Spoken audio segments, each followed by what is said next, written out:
Welcome to the Roadrunner 89 Investment Network, where we talk about interracial love and marriage. Hope you enjoy Swirl to Investment.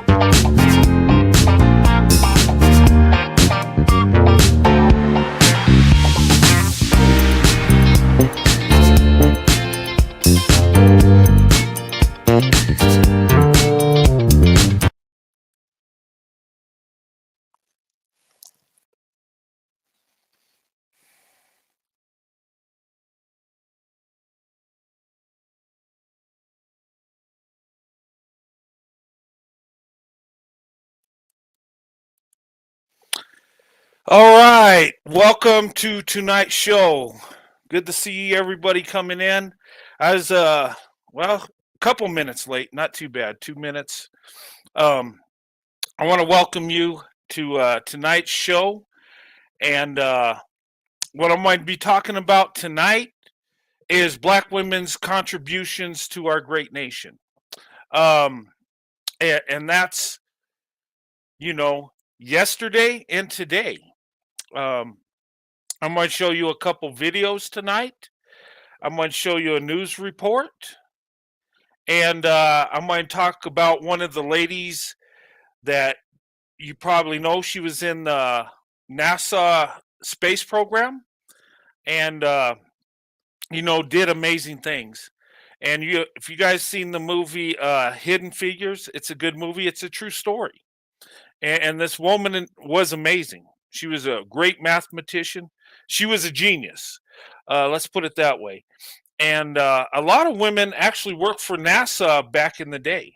And they were hired on as, they called them computers back then. They were mathematicians. They work with numbers. And they were very good at it. And, it wasn't till recently I heard about this. And I think, why don't we hear more stories like this? Why aren't we hearing more stories about Black women, and what they contribute to our country, the great things they do? So tonight, I'm going to talk about that. Okay? And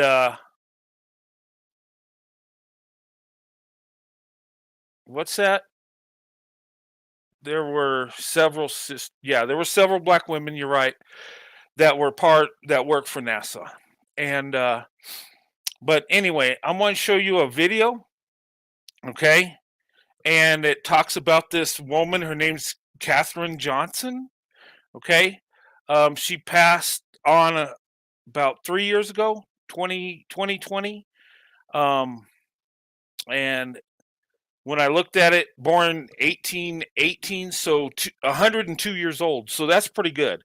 Most people don't live that long, but she contributed a lot to NASA, to our country, and I want to highlight this tonight, and I'm going to show you some girls that are much younger, seniors in high school, doing amazing things. And anyway, but with further ado, let me go ahead and put this on the screen. Guys, and I put the copyright disclaimer on there, so if you need to see it again, go to the beginning. Okay?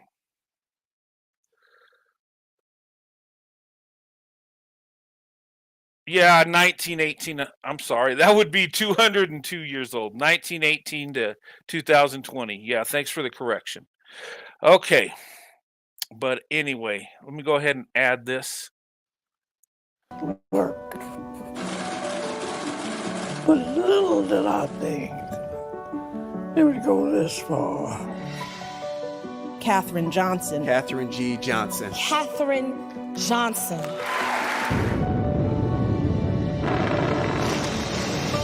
Liftoff. The clock has started. Mathematics is the basis of the whole thing. You graduated from high school at 14. Okay, let me stop right there. I just want to give a shout out to National Geographic for putting this together. I'm going to rewind a little bit. This is a very good video. Let me go back just a little, guys, and then I'll continue. You graduated from high school at 14, college at 18. Everybody knew you had a big old brain on you by that time. But I didn't know But it. you didn't know it. Math. You're either right or you're wrong. That I liked about it. She always loved numbers. The professor said, I think you'd make a good math researcher. She said, well, what's that? He said, well, that's for you to find out. That was her dream. Katherine Johnson found her way to Hampton, Virginia, and there is NASA. NASA was hiring black mathematicians. Just opened it up to women. I was finally going to find out what a research mathematician did. Those women took a seat, and that changed our country. Katherine Johnson was a trailblazer. She became what was known then as a computer or a calculator or a human computer. Courage is just one of many words that describe this woman. Being the first woman in a room of all white men at a time when that was not popular. The courage to... It was not popular. Is it popular today? No, I get what she's saying. But this here is an actress that played Katherine Johnson in the movie Hidden Figures. And probably most of you have seen it. If you haven't, you need to see it. It's a good movie. Really well put together. And but yeah, I mean, at those times we were dealing with segregation, and it was a different time, and they had segregation in there. And if you watch the movie, this really did happen. She was running across the facility to use a segregated bathroom. It was, it was crazy, but they, needed her on the floor to do the work when, they needed a bathroom close by. So they fixed that. But yeah, they were dealing with segregation. They had a lot of black women that were mathematicians that worked for NASA. And, and they didn't hire them because they just wanted to, do a good PR move and say, hey, let's hire black women so we can help them. No, they really needed these women because they were pretty brilliant with their mathematical skills. They were great mathematicians. But anyway, let's continue. even walk in that room with your head held high. I don't think many people could do that. When I think about my experiences and those of Katherine Johnson, I am completely in awe. She overcame so much more overt prejudice, so many more challenges than I was ever faced with. In 1957, when the Russians launched the Sputnik satellite, the space race then became her job. Calculating trajectories for Mercury missions and Project Apollo. Katherine Johnson was so good at what she did, they needed her as an engineer. When they had briefings, I asked permission to go. And they said, well, the girls don't usually go. And I said, well, is there a law? I began attending the briefings, and gradually I did more. The Eagle has landed. When they were leaving the moon, going back, that was the part that I worried about. They should be exactly correct on that. And I was sitting there hoping I'm right, too. Okay, let me say something about this real quick. She's talking about being right with the mathematics between it, because when the astronauts were, in space orbiting the Earth, they had to have mathematical calculations to get them back safely. Now, if they were off a little bit, these astronauts, would have been deleted in space. it was very critical. They couldn't be off. They really couldn't. They had to be right on. And from what I've learned about Katherine Johnson, is she was one of those. She was like a perfectionist when it came to math and her numbers. She had to be right, and that's what made her so good. And she was instrumental in getting these astronauts back. Now, when I read into it, John Glenn actually requested that she worked on it. Now, I don't know if they knew each other, but her reputation was so good. She was so good at what she did. And you got to imagine, she's dealing with scientists, engineers. These are the brightest people out there. She's dealing with geniuses, and she's running rings around these people. Seriously, she was very brilliant. And, you know, she was part of the success of the space program. Um, you know, she really was. But anyway, let me continue. Without mathematicians, those great moments wouldn't have happened. In her 33 years at NASA, Katherine was a pioneer who broke the barriers of race and gender. Everyone can excel in math and science and reach for the stars. Katherine often remarked that even though there were medals and awards and so many things that she received and honors, her favorite thing to receive were letters from children. Katherine Johnson has taught me not to let anyone bring me down and that women are capable of doing anything they want to do. Katherine Johnson has taught me to believe in myself and my capabilities. Katherine Johnson. All right, let me stop right here. Okay, this here is good to learn about this. You see these little girls, right? They're dressed up like the women in Hidden Figures at the time, the fashion, right? And this is good for little black girls to see that they can actually achieve stuff like this. You know, a lot of times in the media, you know, we see images of black women that are negative, okay?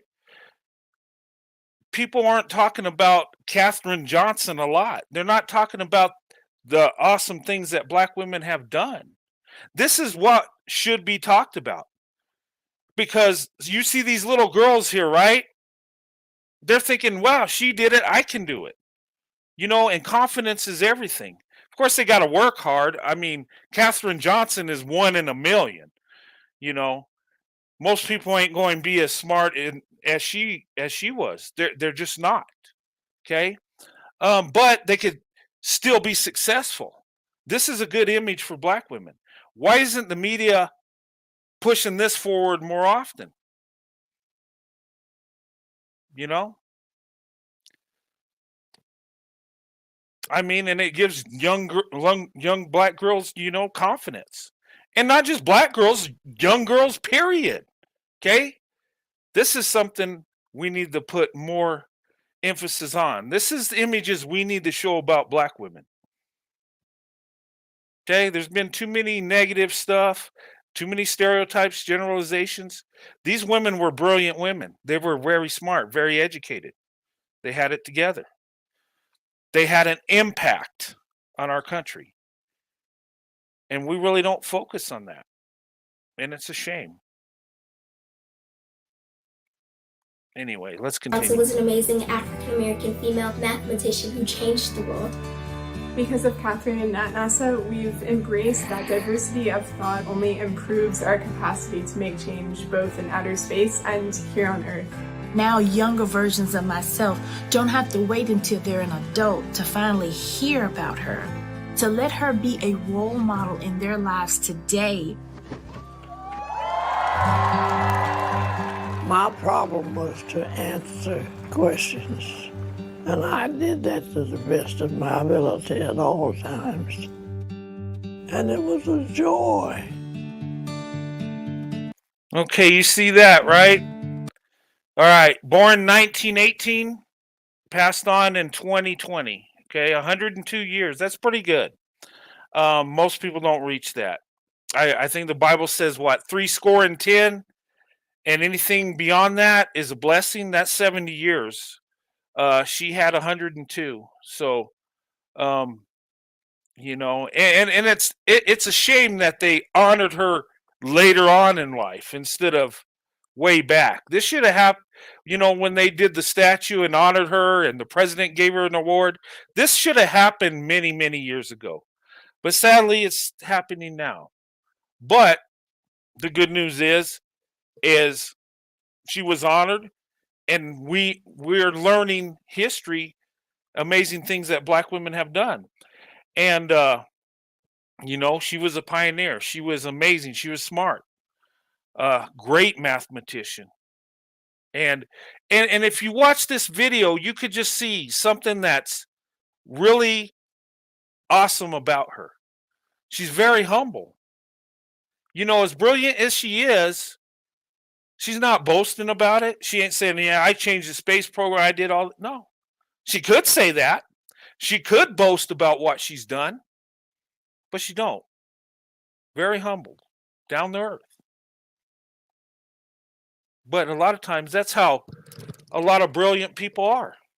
They don't brag about what they've done. They just do it.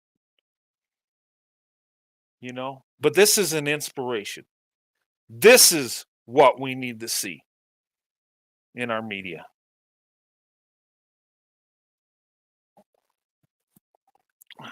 But anyway, all right, let me finish it. But I think it's about over. But yeah, NASA dedicated their research facility to Katherine. Okay, so she got honored, and she should. You know.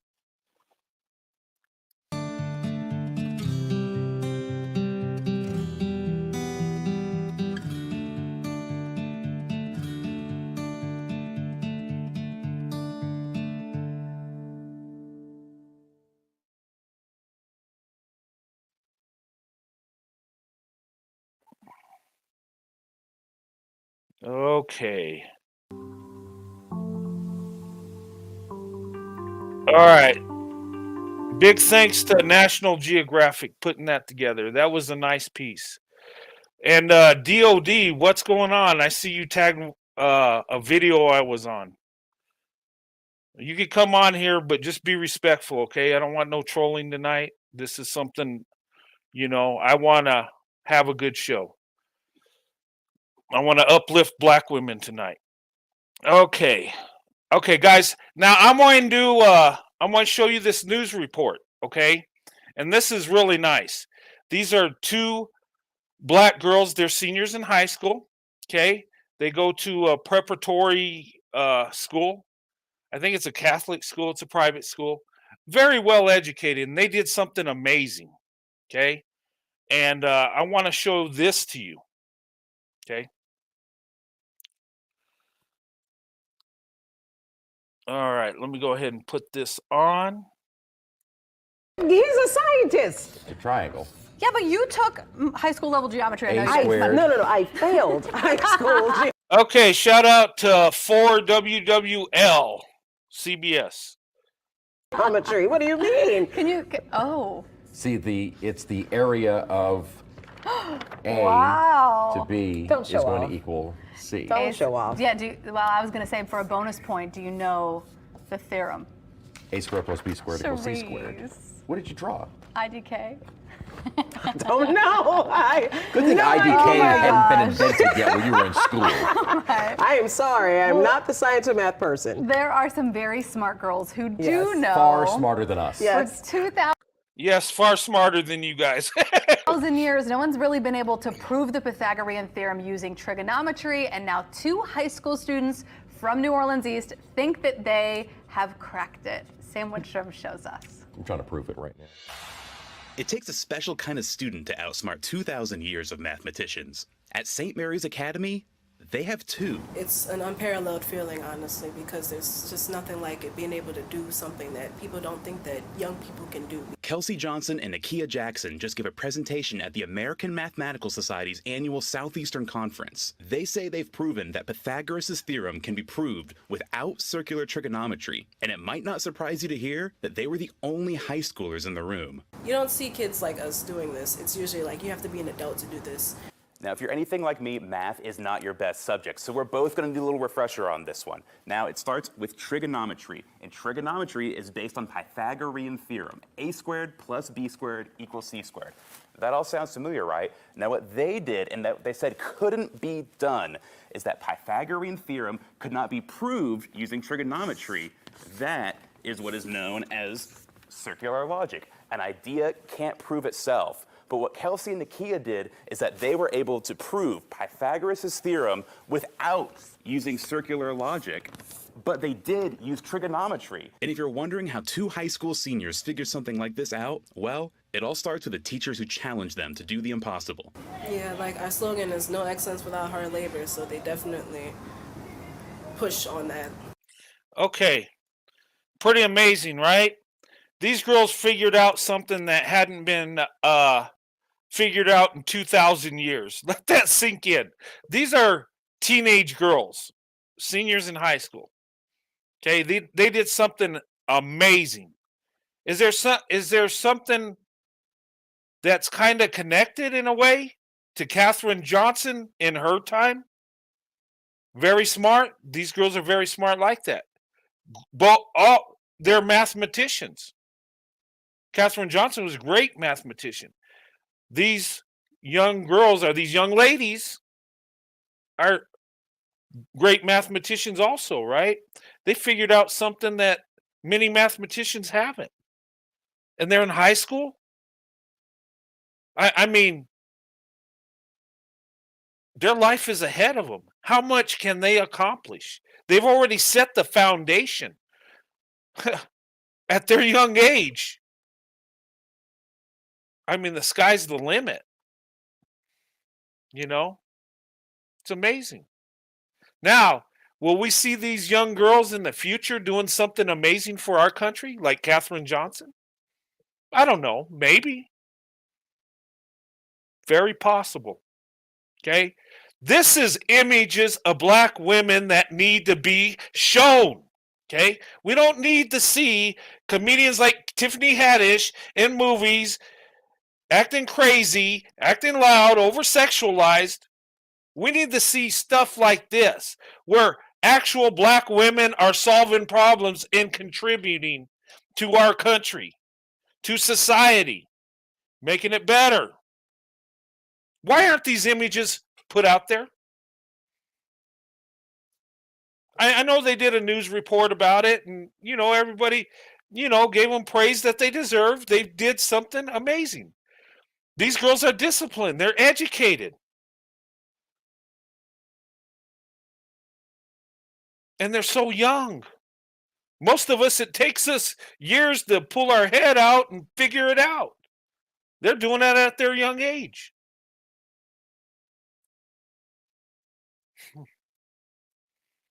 Tell you what, the hidden figures, I didn't know about that till recently. Why isn't it taught in schools? Why aren't we lit? It don't have to be a Black History Month thing. We can just learn it in history. Just saying.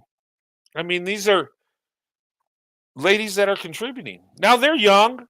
Their life's ahead of, but who knows what they're going to accomplish in their life. They keep it up the way they're going. Like I said, the sky's the limit. Anyway, let's continue. And we have really great teachers. And even if you don't understand their math, it's easy to see that with the right push, students can do the impossible. Sam Winstrom, Eyewitness News. Charisse. I would just also like to say, We got another slide. Okay. But, ladies and gentlemen, these videos I just showed you, it's stuff. An amazing black woman did something amazing with our space program. She was part of something historical. She was part of something that got us to the moon first, right? And these astronauts made it back safely because of her mathematical calculations to get them back. Okay? Because if she was off, these men would have been orbiting in Earth. Let that sink in. The technology wasn't that great back then. They had to go on. They had to use, mathematical techniques to figure out how far they're drifting, the speed, how fast they're orbiting the Earth, all this stuff.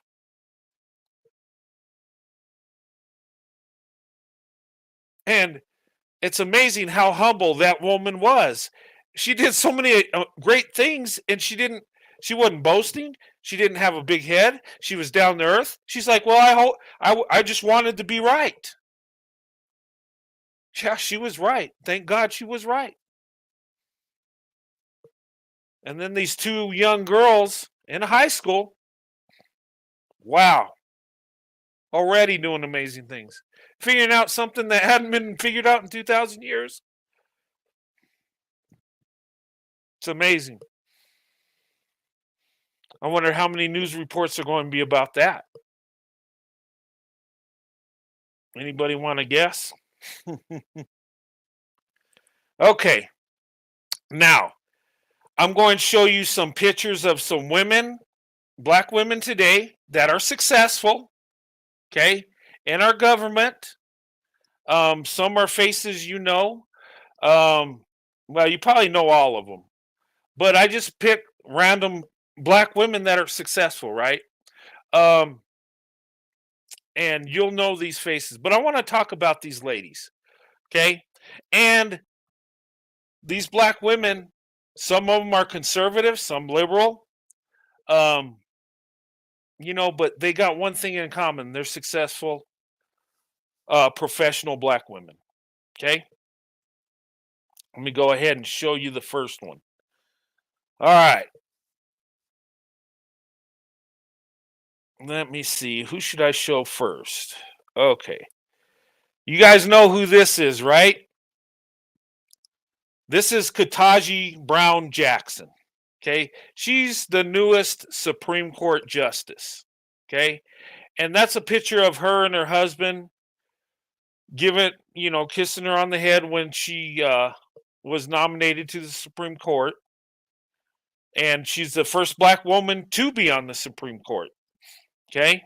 We've had two black men, Thurgood Marshall and Clarence Thomas, but she's the first black woman. And that's a historical achievement. And regardless of how you think about her political, what you cannot deny is she's successful. She rose to the top. Very professional, very successful. And are we talking about a woman like this? How about this image of a woman that got to the Supreme Court? Just think about that. It's amazing when someone becomes a judge, right? But the Supreme Court of the United States, that's amazing. Okay? All right.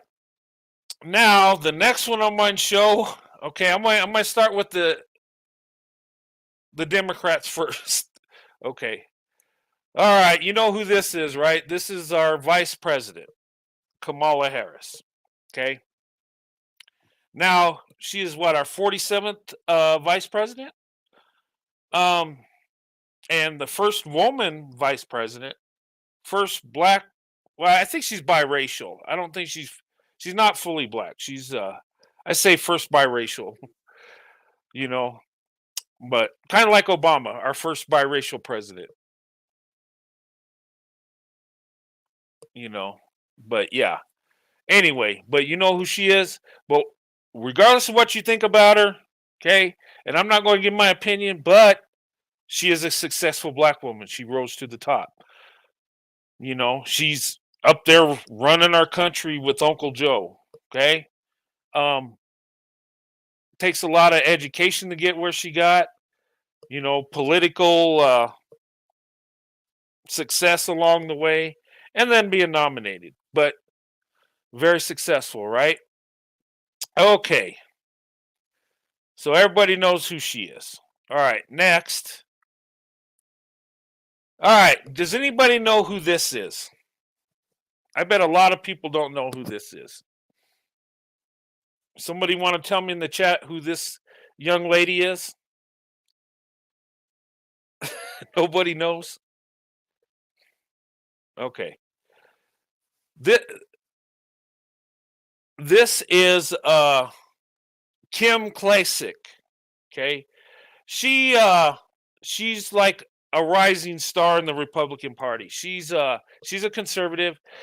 She ran for the 7th district of Baltimore. It was Congressman Elijah Cummings. If you're in the politics, she ran for his seat. Now she lost the election, but she came very, very close in a highly blue district. So she made incredible gains. But she's a rising star, successful. She's a businesswoman, and I think she does a radio show in Baltimore, from what I was looking at. But she's setting her path, and what she's got in common with the other two black women is, she's successful. Now she's not vice president or Supreme Court justice, but she still is successful. Okay. But anyway, all right. Who should I go next? All right. Now you're going to know this next person. Okay. Some of you love her. Some of you do not like her. Okay. Anybody know who this is? Okay. All right. Everybody knows who this is. Candace Owens. Okay. Now, she has a podcast. She's very influential. She's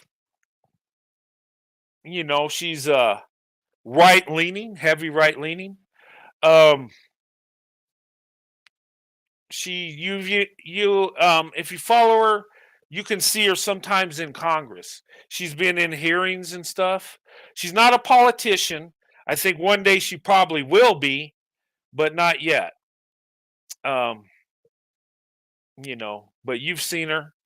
She's very influential, very successful.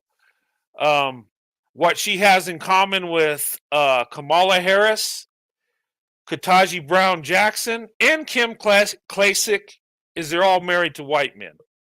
Did you know that, DOD? They're all married to white men. Pretty amazing, huh? But yeah. Okay. Now, the last one on my show. All right. Know who this is? Candace never advocated for black women. Well, I don't know, but anyway, she's successful. But you guys know who this is, right? Condoleezza Rice. Okay. She's very successful, very highly educated. Okay. She speaks like 5 languages fluently. Her IQ is through the charts. Condoleezza Rice was our national security advisor and later on became our Secretary of State. Now I think now she's a professor at Stanford. I think that's where she's at.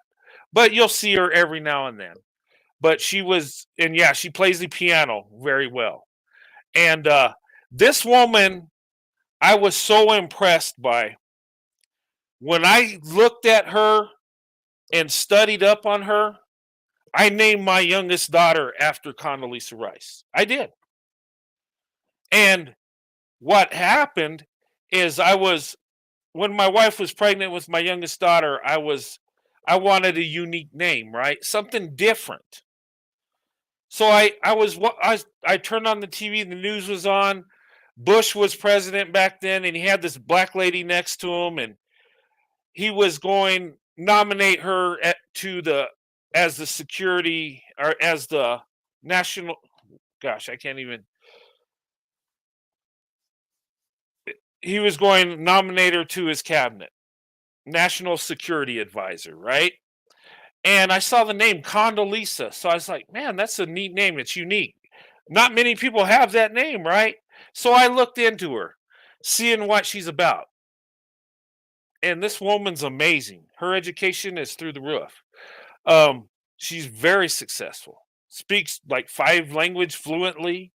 And she's, you know, she was very big in our government back then. National Security Advisor to Secretary of State. She was the first black woman to be Secretary of State. Okay. Very accomplished woman, very smart, very eloquent. And one thing you could say about her is she is very eloquent. She's has a softness about her, well spoken. Um, if you debate her, she'd be so nice to you and make you look stupid too easy. She's just got that in her. Um, but anyway, those these women I showed you today, okay, regardless of what you think about them, okay, they are successful black women. All right. These aren't black women that are twerking and acting loud and they're not fulfilling the stereotype. You know, they're accomplished women. They're smart. They're educated. You know, and on both political sides of the aisle. Okay. And like I said, regardless of what you think about them, they're successful. They got that can do attitude. They're moving forward.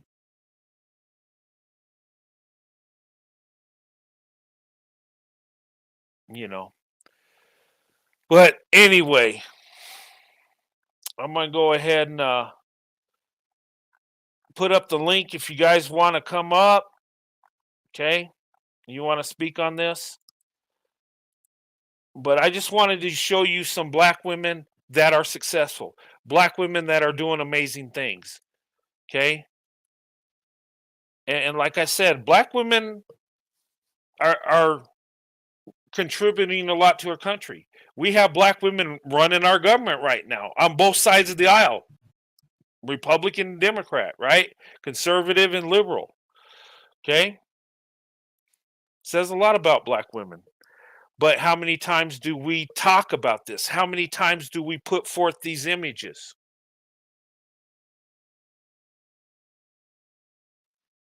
Exclude black men, vet white men. Okay. All right. Let me bring this down and I'll put the link if you guys want to talk. If not, I'll bring it to a close. But I just wanted to put a positive image with black women because too many times black women are ran through the mud. There's a lot of negative things said about black women. Okay. And it's time we said some good things. It's time we put some truth out there. Okay.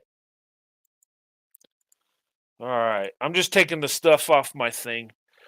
All right. But I'm going to drop the link and you guys can come. If you want to come up, you can.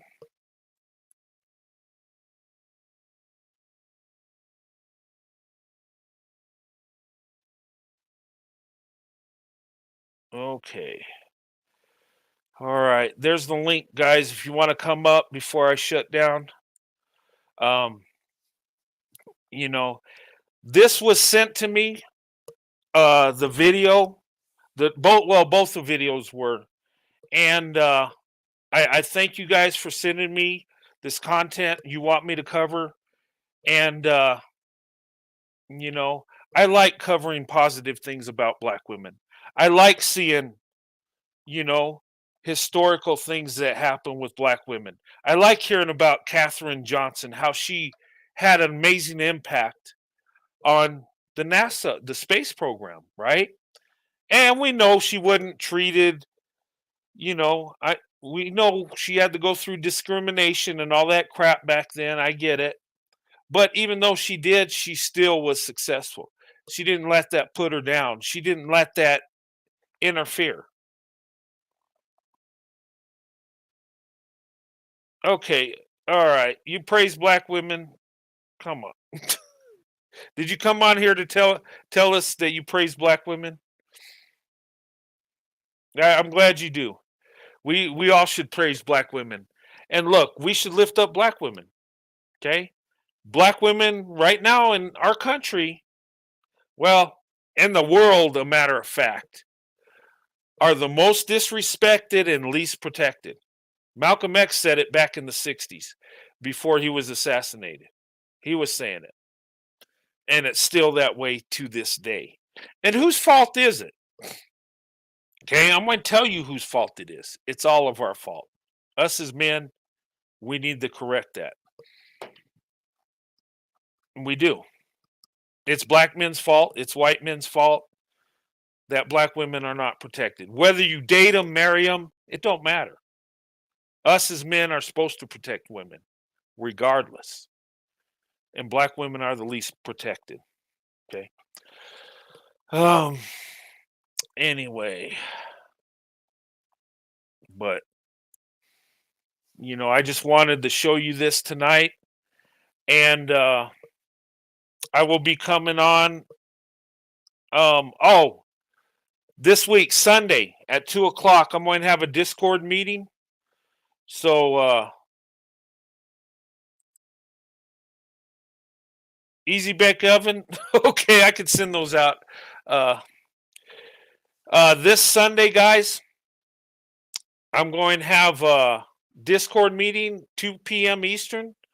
So those that are Discord members, go ahead and come up. Now, if you want to be on Discord, I need an email. I need to verify who you are. I don't want to give the link to trolls. I want to keep it within,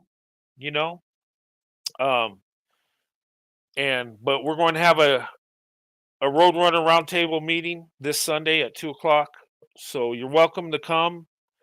And I'm going to do a prayer meeting too. I'm bringing that back.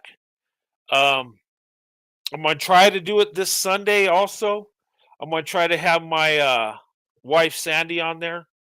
So if you guys are interested in that, you can join me Sunday, probably Sunday night, because I got a lot going on with the Discord. So, but I'll keep you posted. And if it's not Sunday, it'll be another day. My next day off after Sunday, if I can't do it Sunday. So,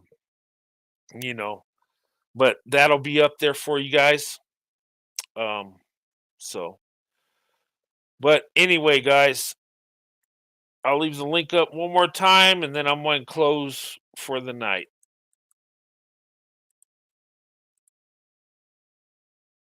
Okay. But anyway, so listen to Mahogany Pinks, Candace Owen, A Cell Sword. Okay, I can listen to that. I'll check it out.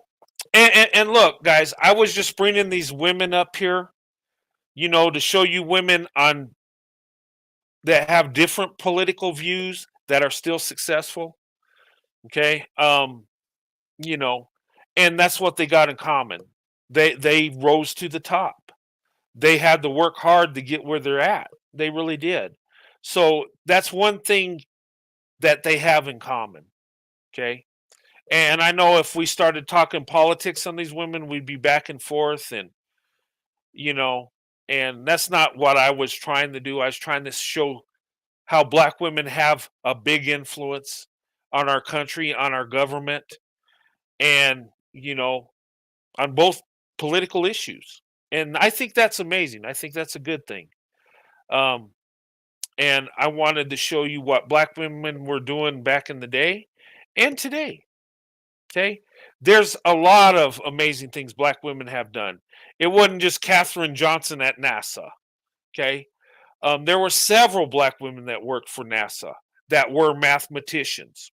Okay. And they didn't hire them just to say, hey, let's be nice to black women and give them jobs. No, they needed them because of the skills they had. They needed them because, to make their space program successful. Now, the white people they had in there were brilliant too, but it made it better bringing in the black women. I'm just going to say it, and I think within our country it makes our country better, the input that black women do put in our country, the amazing things that they have done. And that needs to be recognized. And that's what I wanted to do tonight. You know, recognize black women for amazing things they do. And black women in every day in my life, I see you black women doing amazing things. I see you at work. I see you in corporate America. I see black women, with their education, getting their degrees, moving up. I see this. I see this in real time. I don't have to look up a video to see a black woman being successful. I see it in real life. I see it in real time. Okay? And we do not emphasize this. We do not tell the story. Okay? And it shouldn't be just a man like me that's married to a black woman uplifting black women. It shouldn't just be me. It should be other men, other women. Okay? We uplift other people all the time. It's time we put black women up there too. They've done amazing things. And a lot of times we don't see this.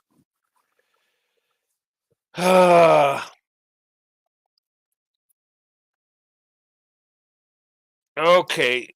DOD, are you going to give me problems? Okay. Because if you do, and this gets off topic, I'm just going to block you. I'll let you up to see what you got to say, but be respectful. Okay? All right, DOD, what's going on? Hello, how's it going? Okay, how you doing? Yeah, I don't know why you think I would come up here and disrespect your show. Well, I don't know. I get a lot of trolls. I know you used a video I was on or something, and that's fine. I don't mind that, but I just get a lot of trolls that want to come up here and say crazy things, and I just didn't want that. On this show, I didn't want to have a troll, me versus a troll type thing. I don't know, maybe you just Like wanted to. this is a celebration about a famous black woman. I wouldn't come up here and mess that up. I'm not about all of that. Yeah, and that's what it was, to celebrate her, not just her, but black women in general. The young black girls that are doing amazing things with their education. That's amazing. And I don't think that's put out there enough. It's But very. see, I'm sorry. Go ahead. Go ahead. Yeah. No, go ahead.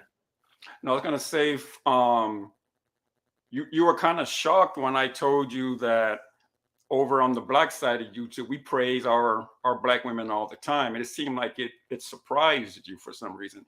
You're saying that you're amazed by black women and their education. We're over in the black sector. We're not amazed by it at all. We respect our women and our men to excel like that. So that's no surprise to us. Well, I just see channels out there just degrading black women, and I see black men doing this to black women. Okay, well, I don't know how you are, and I'm not. A lot of times that's what I get, and I get people that come on and troll me or say, but all this was uplifting black women, and and we need to do that. I mean, we should uplift all our women, but black women, we need to put an emphasis on black women because they're the least protected, most disrespected. They are.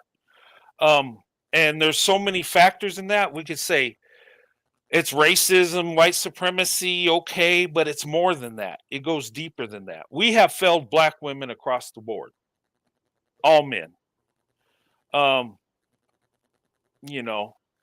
I think this needs to be done. We need to be better men. We just do. Right, and you're right. And so again, like I said, over on the black side of YouTube, we do this all the time. Now, of course, Okay. you're gonna find channels that are gonna bash black women.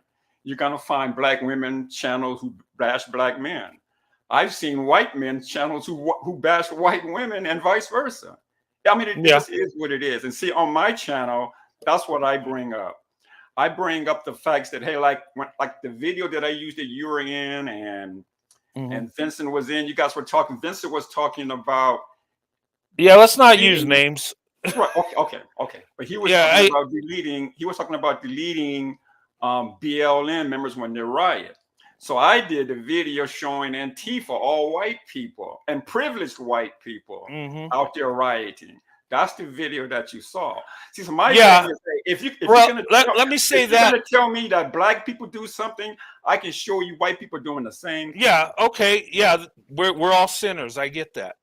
Yeah. And Antifa. Yeah. They're white people that go into black neighborhoods and help black people destroy their own No, neighborhoods. see what I'm saying? And That's no, the part that I'm talking about. That's the no, lies. I get Those that. are the lies that I'm talking about, Roadrunner. How is that a go in lie? on themselves and do that.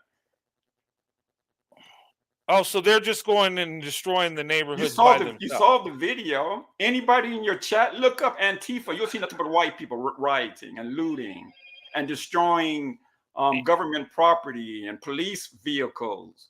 But they're doing that with BLM though. No, it's they're not just they're not they doing it are with BLM. No, they're yeah, not. they are. Oh, No, they're not. Okay. So you're telling me black people are going to let a bunch of white people going in and destroy their neighborhood? No. That's not what I'm saying. You see what I'm saying, Roadrunner? That's not what I'm saying. Okay. I'm well, saying. Anyway, I don't want to talk about Antifa and what's going on. I just want to focus on black women and see. You're trolling me right now. You're taking the conversation You see what I'm to saying? Antifa. It went that way. I don't want to.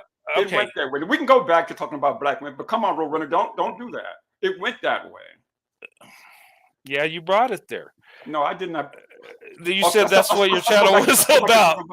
Okay, well, let's go back to talking about the sisters. Okay, I'm closing right now because I don't have none of my people wanting to come up. So yeah, I'm gonna go ahead and close. I didn't think they would since I'm up here now. Well, I could drop you down. That's too easy. Right. But anyway, I'm gonna go ahead. I've been nothing but respectful up here. So why would you? Well, I'm closing the show. Have a good night, sir. Well, thanks for having me. Good night. Okay, good night. All right. Okay. It came to a trolling. Look. I will say this: he was respectful till he started trolling me. Okay. But anyway, that conversation. See how they come up and they take us to something else. Yeah. But that's not what we're talking about. We're talking about uplifting black women.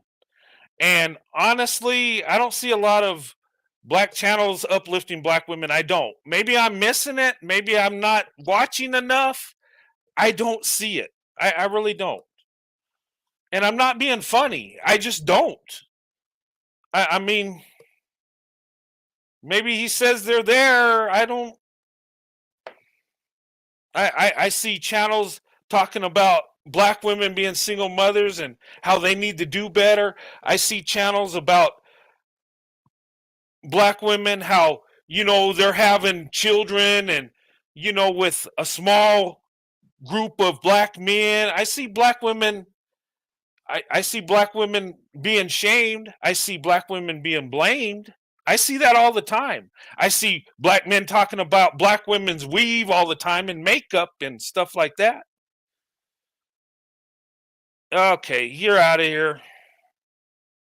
Okay. Okay. I don't need no more trolling. All right, DOD's out. Okay. But and here's the thing: if you want to be respectful and enjoy the show and uplift black women, that's fine. I got no problem. But taking my conversation somewhere else, and he never did admit that it's all our fault, did he? That how black women are being treated. I take blame. It's my fault that black women are not safe. It's white men's fault. Yes. It's also black men's fault too. It's men's fault in general. Across the board. You know. But yeah, he was gaslighting. He was trying to get me off and saying Antifa's doing it by themselves. No, they ain't. They're in cahoots with Black Lives Matter. Come on. Because you can't tell me that black people are going to just let white people come in there and trash the place. No. I don't buy that at all. Anybody like a glass of wine? But anyway, guys, if you do want to come up, you can. And maybe you didn't want to come up because he was up here. He's gone. He's out of the building. I kicked him out. So, and I'm not letting nobody up tonight. That was my one freebie. And I thought maybe you might be respectful, but no. Okay. But anyway, guys, I want to wish you a happy Friday. And I see towards the end we're getting more numbers. Hey, Josh, how you doing? Keita, good to see you. Faith Grace, Teresa M. Good to see you guys. Yeah. But anyway, guys, I'm going to go ahead and close this. You have a good Friday night.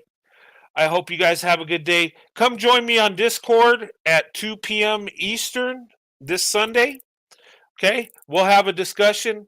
And I'm going to talk about the channel moving forward and ideas that I have. And I want to get what you guys think.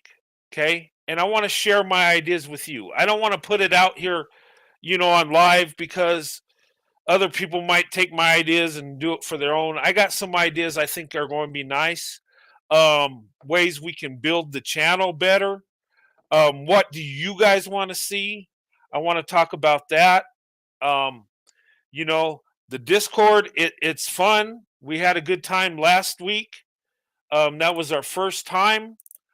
And we had to, we had some issues with it because it's, learning how to do it and stuff. But we had a good time. We even watched Independence Day on there. But that was fun. That was exciting. Like I said, I'm going to do a prayer meeting. I'm going to try to do it this Sunday. I really want to. I really need to, guys. I think I need to, have a spiritual moment, get in touch with my faith, with my God, and just, pray about some things. Some crazy things have been happening. I'm dealing with spiritual things right now. I'm dealing with my faith right now. And I'm dealing with all kinds of stuff. So I'm kind of at a place right now where, I'm trying to get back to where I was when I started the channel. The goals I had prior, the things I was doing. Sometimes you get so caught up in the hype that you lose focus on what your goals are. You lose focus on the mission. And sometimes you lose focus on why you're even here on YouTube. I wanted to be here to make a difference. I wanted to be here to, promote interracial relationships. I wanted to talk to people about that. How black women, white men can come together. Good white men and black women, right? How we can do this right. How we could swirl the right way. How we can move from swirling to investment. How we could come together and in marriage. How we could come together and build our families, build our legacy. Okay, there's amazing things happening with black women, white men. There's a blessing right in front of us, and I'm going to talk about this, guys. I want to make a video about this. I have to put this out here. Because look, there are black women, white men that want to be with each other, but they just don't do it. They're putting barriers. They're making their own barriers. They're stopping themselves. I kid you not. I see it. And when I was young and dating, I did it to myself. And we need to stop. We need to open up. Yes, we need to vet, though. Don't just where there's a dusty black man, there's a dusty white man. Just keep that in your mind, okay? And I've been focusing on calling out white men because there's corruption within us too, and we cannot be better till we fix the problem we have. That's the way we need to compete. We need to fix ourselves. And I told you, early in my life, I was dusty like that. And I had to fix myself before I could be blessed, before I can, get married and have a good wife. I had to fix myself within. Okay? And there are broken white men. There are white men out there that, aren't good for black women. Okay? They're out there. But there are a lot of white men that are good for black women, that love black women, that want to be with a black woman because they love black women. They want her to be his wife. Okay? And that's what I want to promote. I want to get back to that. I want to get back to my prayer meeting. I want to get back to what my goal is. And guys, I apologize. I got off track. I got off course. I got wrapped up in the hype. I got wrapped up in the numbers. And that's not what it's about. It's about having a positive impact on people. It's about us coming together. It's about us uplifting each other. And look, so people right now are opening up their options for the first time. I talk to women and I encourage them. Got one lady that's in her 60s that's opening up her options for the first time. And she said she's never done this. It's new. They don't know what to expect. White guys too, they tell me I would love to date a black woman, but I don't know what to do. I don't know. I don't want to offend her. I don't want her to think I'm racist. I don't want to think I'm this and that.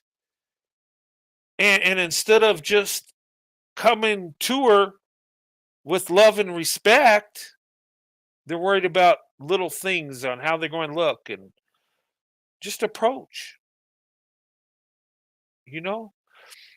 Most black women are reasonable, guys. I'm telling you, I'm talking to white men. Are other non-black men. Black women are amazing women. Are there bad ones? Yes, you got to vet. But a lot of them are amazing. A lot of black women, are down to earth. They have a big heart. A lot of black women just want to be with a man that loves them and will lift them up. And when you do that, in return, you get an amazing wife. You get someone that loves you.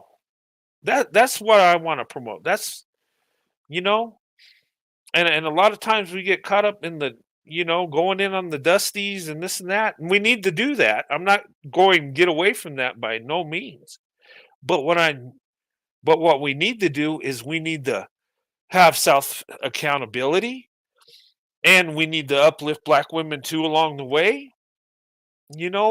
And see me showing this video tonight, guys. You know what that does? That shows that black women are doing amazing things and have been. Do you think that helps black women to see this and have me talk about that? Do you think it makes black women feel good to have a white man say, you know what, black women are amazing? It feels good, don't it? I mean, when I hear black women say nice things about white men, it makes me feel good. And it's not about just making you feel good. It's not to pander to you. It's to show you how beautiful you are. It's to show you that black women, you're doing amazing things and we see you. And when you see more of those images, your confidence grows. You're more motivated. You see those little girls in that video imitating those women from that movie Hidden Figures? They see a black woman that did amazing things. And in their mind, they see themselves as a black little girl, and they know when they grow up they can do something like that, right? Now, it ain't just going to happen. You got to work for it, of course. But there's hope. There's something there, you know? And but anyway, that's what I wanted to do tonight, guys. And I'm going to close. I know I'm getting winded and I could talk all night, but I just want to show something positive about black women. I do. And you know, and I do want to promote interracial relationships. Okay? I don't come on here showing positive things about what white men are doing. I don't think I really need to do that. Um, cuz there's not really people going out there running white men in the dirt. I mean, it does happen, but we're men. We can take that, you know. And women are the prize, and we need to uplift women. Okay, and if we love black women, if we're married to black women, we should be uplifting black women. We should.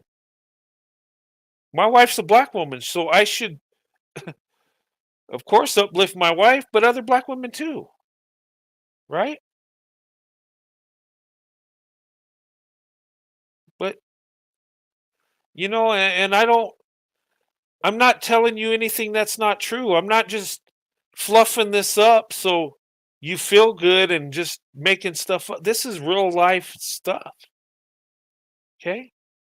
And look, when we marry black women, guess what? We get better marriages. We get longer lasting marriages. And that's why I promote it, because we have a blessing here.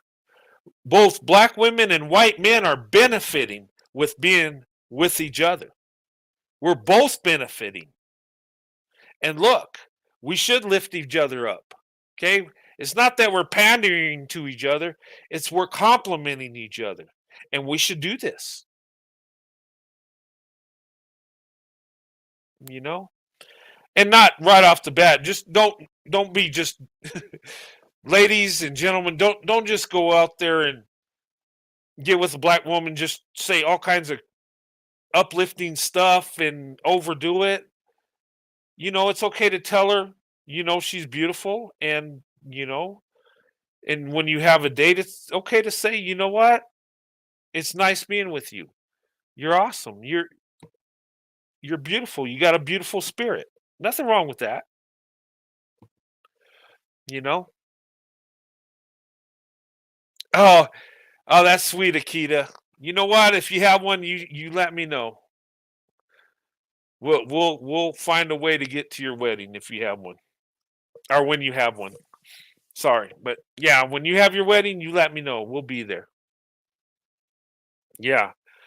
Um, but we need to. But that's sweet, Akita. Thank you so much. And you'll be invited to when me and Sandy renew our vows when we hit our 30-year mark, which is a year and a couple months. So we're almost at the 30-year mark. So um, yeah, you're invited. Heck yeah. But I'll marry Corey. Okay. Is it going to be in Oregon. That's not too far by plane. It's a long drive, but yeah. But I thank you for the kind compliment. Um, but seriously, ladies, look at stuff that black women have done. And you know what? When you're feeling down, just look at that. And you know you've worked hard, ladies. Don't put yourself down. Okay? I see black women doing amazing things at work. And you know what? For some reason, they act like they're not doing these amazing things. You know? Embrace your accomplishments. You have a degree because you worked hard for it. Nobody can take that away from you. Okay? I know black women that are successful at work, and you would, by talking to them, you wouldn't think they are. It's kind of like Katherine Johnson. She just said, "Well, I was just trying to do the right thing." Oh yeah, you did more than the right thing. You impacted the space program with your being a mathematical genius. Yeah, you did more than help out. So, you know, but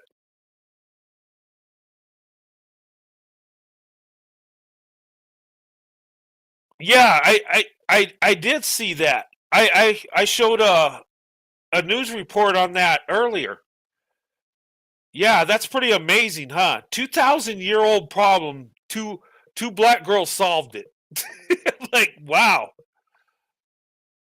You don't think black women ain't doing amazing things? And these are young teenage girls, right? Hmm. Who knows what they can accomplish? They already laid the foundation. The sky's the limit. And but you know what? I see this in a lot of black women where they that are successful, because black women, when they put their mind to something, they follow through, and that's what makes black women successful. I think it's them being consistent and following through with what they want to do. You know, but we seen amazing black women tonight. You know, Katherine Johnson did amazing things for the space program back in the day. Now we see two young teenage girls doing amazing things. And you know what? I've talked to black women that are in their 20s, and I've talked to black women in their 70s, all age levels. And you know what I found out? That these women, number one, have a big heart. They have a lot of love. I also found out that these women are easy to get along with, you know? And I found out these women are determined. And it's amazing that you see awesome qualities in a 20-year-old black woman to a 70-year-old black woman. Of course, the older black women are more experienced, right? They've lived through life. But the younger black women are amazing too. It's like it's amazing. When I talk to black women, young black women and older black women, it seems like they all have that loving spirit.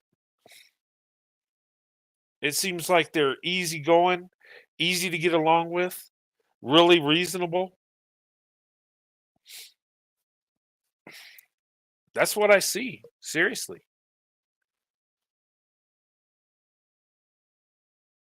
But anyway, I'm going to go ahead and close this, guys. I enjoyed the live tonight. I enjoyed talking to you guys. And ladies, hold your head up. You're doing amazing things. Black women, you are the most educated. Okay, you are. They've done studies. Okay, You're leading the way in entrepreneurship. You are. They've done studies. This isn't me talking. This is the truth talking. Okay? They've done studies. Black women, when you marry white men, you have the most successful marriage. And us white men that marry black women, we have the most successful marriage. They've done studies. Numbers do not lie. And black women, white men,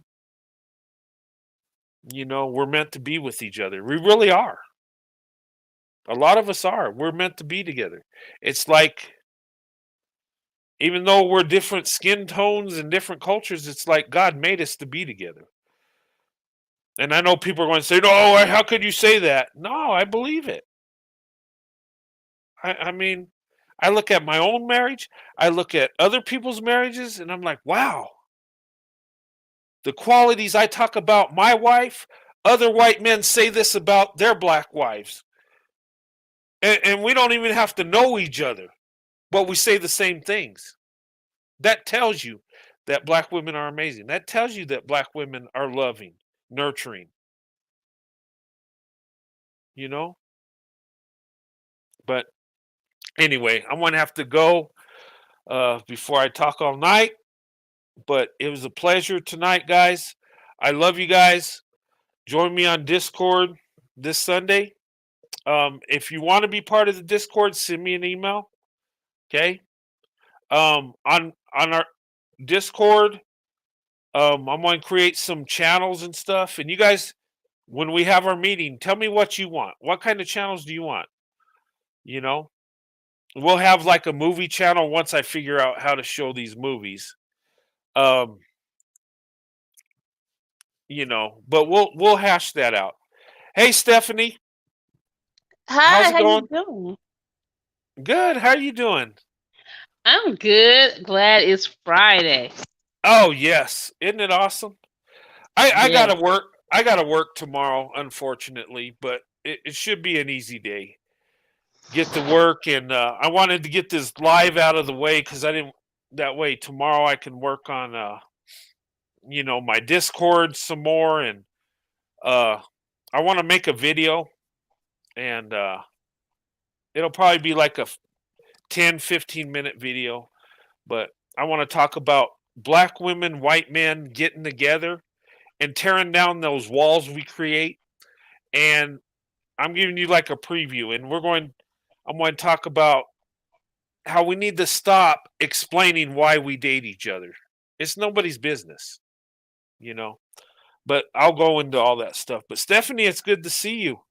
You too. I'm gonna have to send an email because I want to be a part of the Discord. Yeah. Yeah, send me an email. Yeah, I'll send me an email and I'll send you the link. Now, when you send the email, I'm going to send you one saying I'm going to send it on the next one. The reason I do that, you've emailed me before? Well, yeah, to get on, but I have. Well, yeah. Oh, this is hitting the link. I think I have. Yeah, because I was a part of one of the movie thing you did. The movie. Oh, okay. Yeah. Yeah. Yeah. So In fact, you know what, Stephanie? I'll just send it to you. You don't have to email me. Yeah, Okay. I do have your email. Yeah, I'll send it to you. Okay. Yeah, I came up, and I know, sorry, you're about to close, and not going to be long, but you were talking about, I know you're going to talk about that maybe in your Discord as far as white men and black women being together. But I was just watching this thing on YouTube with this couple, and I can't remember their name. The wife is African. I'm not sure she's from Nigeria, and then the husband's white. Not sure where he's from. I think he's American. Yeah. So they were talking, and she was saying, when she met him, and she was just talking about her and her husband were talking about how they're meant for each other. They kind of mirror each other, even though they're different from a different race. They mirror each other in how they are, because he was saying that black women are very direct, and she was saying that her husband, she said white men are pretty much very direct too. And then they were saying that she likes the fact that he's very passionate, and she's very passionate. And in the other community, in the black community, a lot of times the guys think you're simping or think that it's feminine to be to be sensitive. And the husband was saying that you just have to have the right amount. He says something wrong with having emotions, but he says you just have to be, what did he say? You have to be able to put them in check, be able to be, was emotionally intelligent. So he says just enough. He said to show that you're human, that you care and you have feelings, but you still can be in control of them. And it's interesting how I was just thinking how sometimes a lot of Black men will say they're simping, but emotional is not just crying. It can be getting really angry, going from 0 to 100. That can be an emotional person, and some people don't realize that. And they were also talking about how, remember how I was saying before how they were raised, as far as how you guys were raised as far as you consider your partner. So many Black women have said that a lot of white men understand about how to be a partner because they consider their person.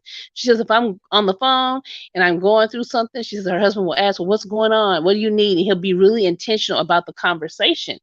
And so it's very important for a woman, period, to feel emotionally connected to her husband, to feel emotionally safe. And then also he's protective too. I can't remember if somebody was going in on her and he was very protective of her. And he didn't have to be he was not aggressive with it, but just enough to say, hey, I'm here. I'm going to protect you. You're not going to treat her like that. And so, and that's why they kind of mirror each other. Because so many people say, oh, well, a Black woman gets with a white man, she acts differently, because he shows that he cares for her, because he understands leadership. He understands how to consider her, how to be a partner, how to take in what she says. And if she says it and it makes sense, he'll go with it. Hey, it makes sense.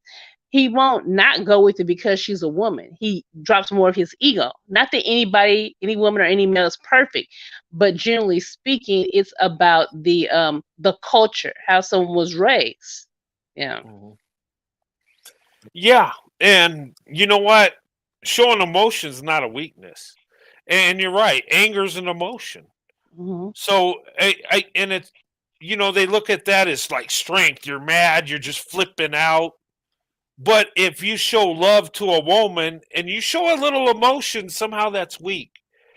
Well, we're human. Of course, we're going to feel love for our wife. Why wouldn't we?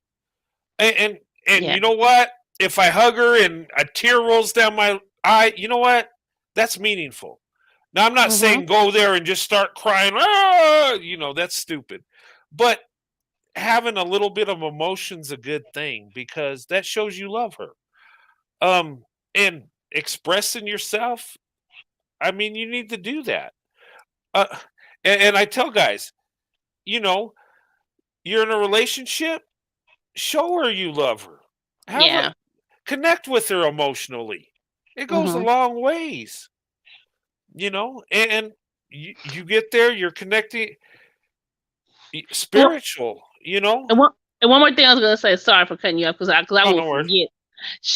They were talking about how intimacy is, and it's not sex. She says, it's a look, it's a touch, it's a talk. So we can sit in a room and just be there by each other. A lot of people don't. A lot of men, some men, that are in the community where I come from, do not understand intimacy. It's not about sex. It's way before sex. Yeah. And then sometimes some people, they do things to see what they can get instead of just doing it from the bottom of their heart. And a person can sense that. Yeah. And that's true. The intimacy, it's more than sex, of course. And when you connect emotionally, you connect, when you get to that part, it makes that part so much better. Yes, it's a spiritual, and there's being a spiritual connection. Yes. Yeah. Which I think is what God wants. That's why he said, husband and wife, and you want to wait till you get married. And a lot of people say, oh, well, I'm grown and I shouldn't have to. I say, well, we're grown. So after all these years, we should be able to deal with temptation. Yeah. Someone entering you and vice versa.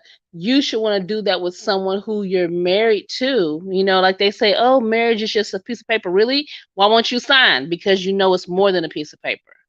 And what they don't realize when they go shacking up, I don't know, in Texas, I'm in Texas, when you stay together for 6 months, you kind of husband and wife anyway. So you still going almost by the same rules to a certain degree. That person can take just as much from your your Yes. home. Yeah, So that common law marriage. Yes, you're legally bound. Really are. and then Uh, and then in people many say, yeah, I'm sorry, go ahead. I'm sorry, go ahead. No, no, no. I'm done. I was just agreeing with you. And then they say, there's so many people who've been married before and they've been divorced and like, oh, well, they're never getting married again. But what's very interesting to me is they're going to continue to be in a relationship. They're Yeah. not. They don't want to get married again, but they want to act like married people. But they're not going to stop dating and get to a point where they have a boyfriend or girlfriend. Your feelings are still in it there. So, what's marriage is never bad. It's just when the wrong two people get together, that's when it can be horrific. Yes. Yes. And that's why, you know, the dating part is so important.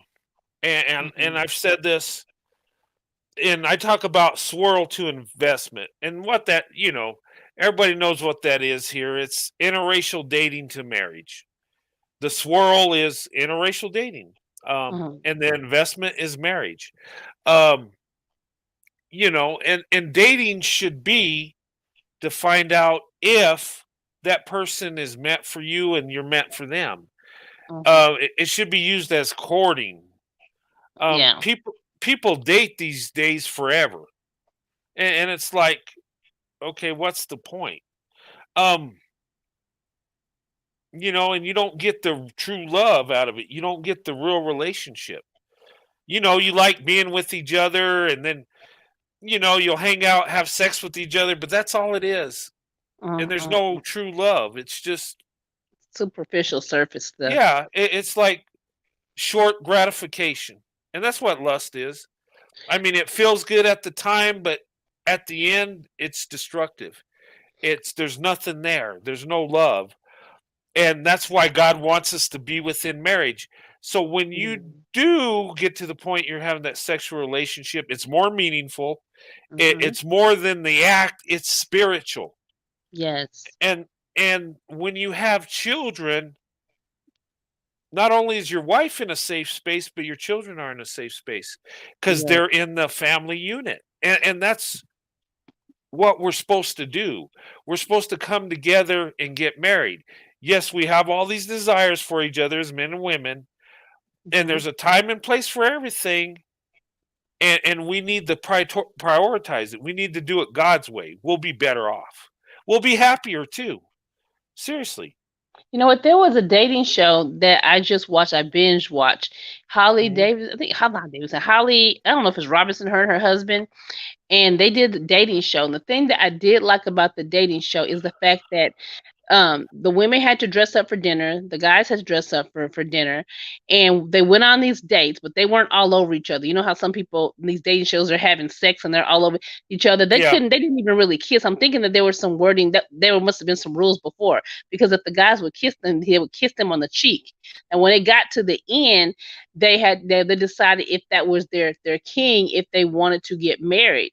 So Tamar Braxton she's engaged to a white guy, a white man, and so he is interested in how he would do things. He would present her with different items, but they were meaningful.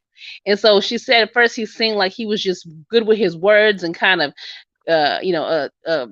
charismatic he was, but the things that he would give her, you could tell he was very attentive to her and listened to what she said, and he did things from the heart.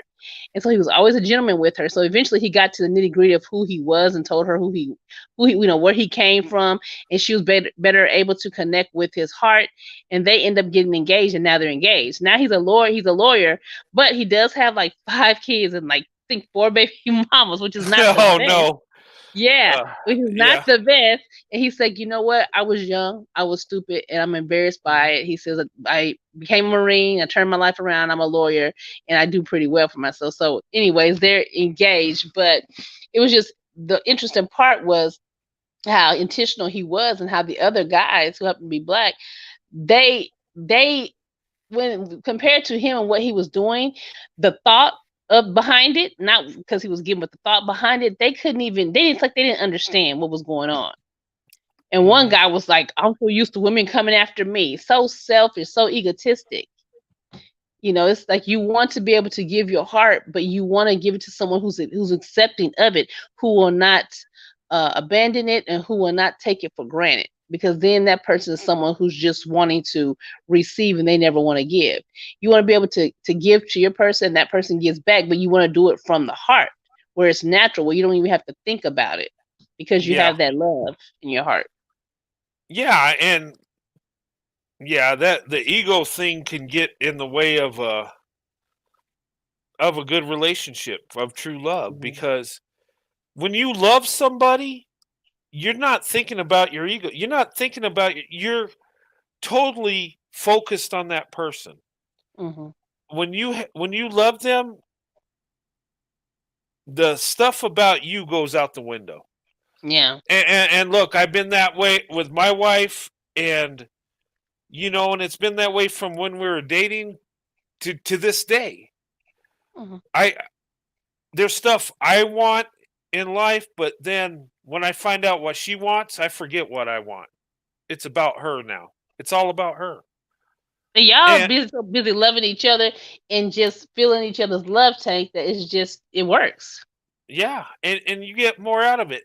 And I tell guys, the more, if you want it all, you got to give it all. And I spend a lot of money on my wife. I just do because I love her. But I've done that from the beginning. And you know what? I've always had enough money. These guys that don't give as much as I do to my wife, they're broke. Things ain't right. But didn't you say, I don't know the exact wording, but when you find a wife, you find a good thing, and you're blessed, you become abundance of blessings when you treat her right. Yeah. A lot of people I remember this man said, he was saying that when he learned how to love his wife in the right manner, he says he had an abundance of blessings. It's like God was favoring him and said, look, I told you, and I did it. Yeah. Yeah. And it's, there's something there, because I would do stuff for my wife and save money and scrape and get something she wants, right? And she never asked me for stuff. My wife's, it's like she's afraid to tell me what she wants because she knows I'll give it to her. Yeah, it's kind of weird that way. I'll ask her what she wants for Christmas and she'll hold back. And I'm like, tell me what you want. And it's like, but when I do nice stuff for her like that, I get it back. Yeah. It's what they call God's math. It's like you don't know. You think logically, if I give her more of my resources, I have less. But actually, I end up having more. Does that make sense? Because you're giving it from the heart. You're giving it from the heart. You're not giving it to receive. You're giving it from the heart, and there's a difference. Yeah, and in a relationship, you give 50-50, you don't even get 50. How do you even do that? How do you, I give 50, you 50. I mean, you just have to go in 100, both people. Yeah, you give it all. And when you give all, you get all. Yeah. And, and I tell men that we have to be the providers. Now, is there situations where you don't have that much money and your wife may work because you need to? I get that.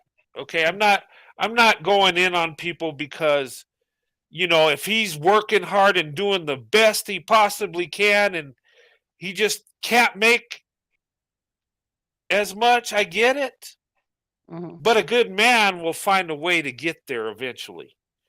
Yeah. So I'm not going and you have in to on work together too. And you have to work together. And but the guy that sits on his couch because his wife has a degree and has a good job and he just feels he don't have to put no effort, I have a problem with that. That's not right. No, I'm not gonna be able to do that. Yeah, No, but no. there are relationships like that. They're all over. Um, Nope. yeah, you shouldn't do that. That's not healthy because really, it the man feels less then. Hmm. Because naturally we want to provide. We want to. It's in our DNA. Um, God makes a man's body stronger than a woman's body. You know why? It's so he can protect her and so he can do physical labor. As Yeah. men, we're designed to do physical labor. That's what we're supposed to do. We're supposed to go out and work and, bring home the fruits of our labor and provide for our wife and children. That's what we're supposed to do. Um, but and if you do it that way, you feel better. And Yeah. and your wife's going to appreciate it. She sees the hard work you do. That's she'll love you for it. I mean, and that's a turn on to women. They see you working hard for her. You're providing for her. It definitely is. Yeah, And it's the small things too. It's not the big things. It's the yeah. small things that, wow, he paid attention. He's paying Mhm. attention. And two, tell your wife that she's beautiful. Tell her you love her. Do it consistently. Okay? Yeah. She's not going to look at you as a weirdo. Okay, you told me I was beautiful yesterday and the day. Come on, why do you got to keep? No, she's not going to do that. She's going to embrace that. She might even say, "Okay, tell me that again." She wants to hear you say it. She feels good when you tell her that. I know when my wife tells me she loves me, it makes me happy. I know she loves me, but I like to hear it. Right? Yeah, We love both. as humans, we love that stuff. Um, Yeah. and yeah, go ahead. So, and just I was just thinking nowadays it's just trying to find those old school values. It's Yeah. very difficult, especially with how the world is. And I know there's men still out there, but it's just hard. And then with the social media, with the online dating, it's just I don't know. It's just a lot more difficult, and sometimes it's discouraging, but you just got to keep on going. Hmm. Yeah, you do, and vetting is more important now than ever. Yeah. With society and the stuff we accept these days, Hmm. um, men are not being held accountable like they used to. We're not. Yeah. If you go out and have children out of wedlock, nobody cares. It's just the norm now. Back in the day, you were shamed for it. Um, Society looked down on that. Back in the day, when you were dating, uh, you would have a chaperone. You would have an adult. You would have your parents or her parents too, or one set of parents. And you know what? They'd be on that date with you. And you would go to dinner or whatever. And that's it. I There remember wasn't no. watching that show, the 19 and Counting. I don't agree with everything, but they did have that where it was courting. Those guys couldn't touch them until they got engaged, until they got married. Someone didn't kiss till they got married. Mhm. And you know what? Marriages lasted longer that way. People say, well, and I heard these stupid guys say, well, okay, well, how do I know what she's like? I got a test drive. No, Oh it's my not a God. car, it's a human being. Look, if you connect Mm-hmm. emotionally and spiritually, look, the sexual part's going to be great. It's Yeah. people don't understand that. They think, yeah, And then if you go in sexually, and then you get a relationship, and when things go sour, that sex part might stop. And if you don't have anything lasting, then you just wasted both your time yeah, and because it if that wasn't built on that. It wasn't. It was built on sex. It wasn't built on the connection between the two, except for sex. Yeah, and if it's based on that, guess what? You're going to have cheating going on because it's Yeah. about lust. And you Mm-hmm. know what? Yeah. So I mean that that sex is a form of love. Okay, it is.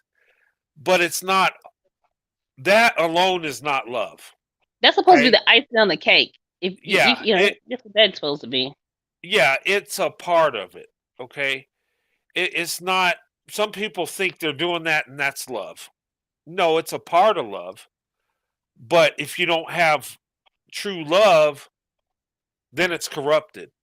Yep, icing with no foundation is nothing. It's a hot mess. Yeah. And you're going to have problems. And it I don't care what people say, how you feel about it. When you have intimacy with someone and you don't love them, it's going to do damage to you and to her. It And is. and you know when you were saying about the dating to continuously date, it's almost like their dog that's chasing their tail. And Uh-huh. the thing is, it says like they're never satisfied because they haven't built anything. They constantly go Yeah. from person to person to date to have sex. They're never satisfied. And they're still trying to. I don't know. I'm still not happy. Because stop. Go to some counseling. Pray. You need to see what issues you have, and you need to deal with them, and you need to try to put your heart out there. Nobody wants to get hurt, but what they don't realize is they're hurting themselves by being this toxic. They don't realize it, but that's Yeah. normal to a lot of them. Being toxic is so normal, and it's sad. Yeah. It is. And but yeah, I mean I just wish, I with society, with our country, we need to get back to the basics. Yeah. Love and marriage, the Mhm. family. They said once the family goes, so goes the nation. And it's a And it's a hot mess with everything. Kids being more anxious, more depressed, and then because I'm a counselor and I'm dealing with kids, and they're trying to deal with situations with parents. I know arguing can be normal, but uh, there's a healthy way to argue. Because I'm talking to the kids now about a healthy way so having disagreement is not bad. It's just how you do it. There's a yeah, lot of different things that kids are dealing with within families because of the lack of morals and values that are going on in the world. yeah. No, that's right. And that just creates problems across the board. And Mhm. yeah. But anyway, did you see the videos at the beginning? Or did you come in No, late? I missed it. I came in. I just saw the couple of the women like Condoleezza. I saw you said your daughter was named after her. I saw Yeah, yeah. Candace. I saw that, but I didn't see the other one, so I have to go back and watch it. Yeah, I had Kataji Brown Jackson, our Supreme Court Justice. I had Kamala Harris, and then I had Kim Klacik, Candace Owens, Condoleezza Rice, and yeah, I named my youngest daughter after Condoleezza Rice.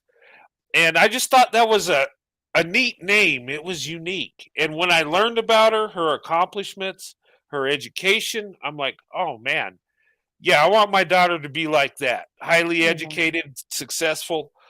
Um, so I chose that name. I was impressed by her accomplishments, Mhm. and the name was different. It was unique. My my oldest daughter and my son got common names. They're good names, and they're a reason I named them those names. But my youngest daughter, Condoleezza, I named her that because I had I thought Condoleezza Rice is amazing. She's Oh. very accomplished, very eloquent.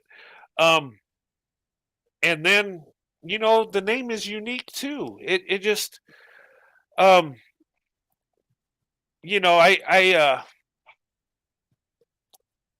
named my kids. I named my oldest daughter after me. Okay, she's like my female junior, right? I No. couldn't I couldn't give her my name because that would be weird, right? Mhm. But I have her name has every letter in my name in her name. No. Your So firstborn. That's your firstborn. Your daughter. Your first. That's yeah, firstborn. she's my Go ahead. first, and then my son I named him after my father, and well, he's named after both his grandfathers, my father and my wife's father. So Oh, that's sweet. he's got my dad's first name and his other grandfather's name in his middle name. So we did that, and then my youngest daughter, I popped up one day. I said I got a name for our daughter because at that time we knew it was going to be a girl. Mhm. I said I got a name for her. She says, "Oh, what's that?" I said Condoleezza, and she's like, "Oh, great, yeah, I agree with that," because she knew more Oh, about her than I did. I was like, "Oh, okay, yeah." So, um, yeah, so that's the reason I named my kids what I did. So, but yeah, but oh, that's sweet. yeah, my Everybody wants kid, to, yeah. That helps with yeah, self-esteem too. Just that there's a meaning behind their name. yeah, Yeah. and my youngest daughter does play the piano too. She's very good at it too. Isn't that something? It's like you were speaking I into existence. Isn't that something? 'Cause I remember you yeah, saying that, and you think Condoleezza speaks. I mean, not speaks, but she speaks different languages, but she plays the piano. Yeah. yeah, and that's the amazing thing I found in Condoleezza Rice is she was highly educated. To hear Mhm. her speak, she's really gracious. She's eloquent. I don't think I've ever seen her get mad. I mean, I don't know. I know she does. We all get mad, but it's like there's a classiness to her. I have Um, my grandmother who passed maybe in February. She was like 100, and uh, when they were speaking about her, my eldest sister said that she doesn't really remember my grandmother getting mad. And as I thought about it, I've never seen her show her anger either. She would just do what she's gonna do, say what she said, and she meant it. And she's not gonna argue with you. She's just not either not gonna do it or not gonna do it. And after I think about that, I said, huh. Yeah, yeah, that's very interesting that you said that. Yeah, all these years, it's like, yeah, I don't remember grandmother getting angry, raising her voice. I mean, I'm pretty sure she got angry, but I don't remember her raising her voice because she did what she was gonna do. that's interesting. You say that because my grandfather he lived to be 99 and a half, right? But he Wow, was the nicest guy ever. You never seen him get mad or nothing. He was very disciplined, but it wasn't. I never seen him angry, like flipping out, mad. I just never did. My great grandmother lived to be 106. Um, yeah, wow, yeah, 106. we got longevity in my family. And my wife does too. Her grandmother passed, I think, 102. Oh gosh. Yeah.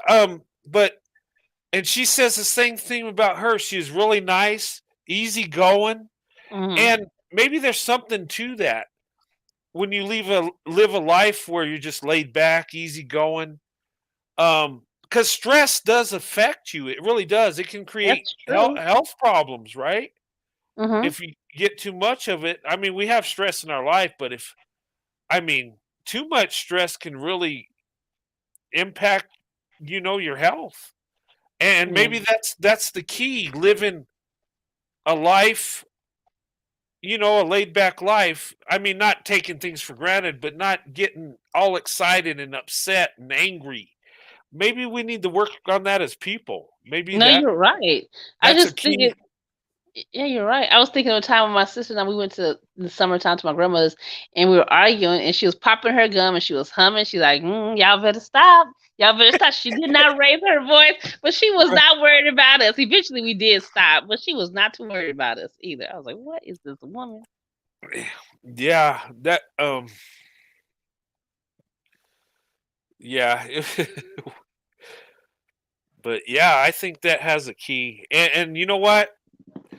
I seen that on that woman that Katherine Johnson from NASA. Uh, She lived to be 102, and you hear her talking, and the video. She's up in age, but she just like got a sweetness about her, just easygoing. Yeah, I just wanted to make sure I'm right. She seemed like she had a lot of humility. Even though she accomplished great things, she didn't boast. It was like she acted like she was just, another woman helping out. Just but she, down to earth, relatable yeah, kind of person. That's what I love. Yeah, people who are yeah, like that. and I'm like, You you gravitate towards them. you do, and that's the neat thing when people are do amazing things, but they act like they're just another person doing their thing. That's an awesome quality. Yeah. Um, it really is. To I me, that's it's I love confidence, not arrogance, because yeah, I like arrogance. I can't stand it. I'm sorry, yeah, but you could confidence, yeah. yeah, it's one thing to say, you know what? I have this goal, I can do it. I believe I can do it. Hmm. If I work hard and pray about it, I can do it. That's okay. But if you come in like, yeah, I can do this. This is nothing. There's a difference. And then they can't stand anybody that's better than them. Because to me, a confident person is, hey, I'm great at this. There might be someone that's just as good or better, but it doesn't take away from my greatness. Versus someone, I'm better than anyone. Nobody can beat me, to the point to where they might even try to cheat because they can't deal with someone being greater than them. Yeah. And there's a lot of people like that. And they do great things, but they're so arrogant. It's like they can't handle being second. They can't handle someone that's better than them, more Yeah, successful. and And if you're so great, you should be able to handle a little a competition. And it shouldn't, yeah, you shouldn't want to cheat or steal. Go head to head if you're that great. yeah, but I mean, that's life. There's always Yeah. somebody that's going to be better, more Hmm. successful than you. There's going to Yeah. be people that just do better than you. And look, that's the way it is. That's life. But that don't mean you can't be successful. Yeah. I And it mean, you could, challenges you too. We all have yeah, to get better. So you, someone who's even better than you, it challenges you to up your game, not to beat them, but just to be better for yourself. yeah. And doing it the right way, you might overcome them and find out, you know Mhm. what? And yeah, I mean, that's true. And that's when, that's where humility is a nice thing. To where Yeah. if someone is better and more successful, you can deal with it. And a lot of times you're happy for them. And Yeah. you can move on and be better. But when you think you're the best, then it really slaps you down and knocks you on your butt, and it's hard to get back up because you thought you were everything. You thought you were the best, and come to find out, you're not.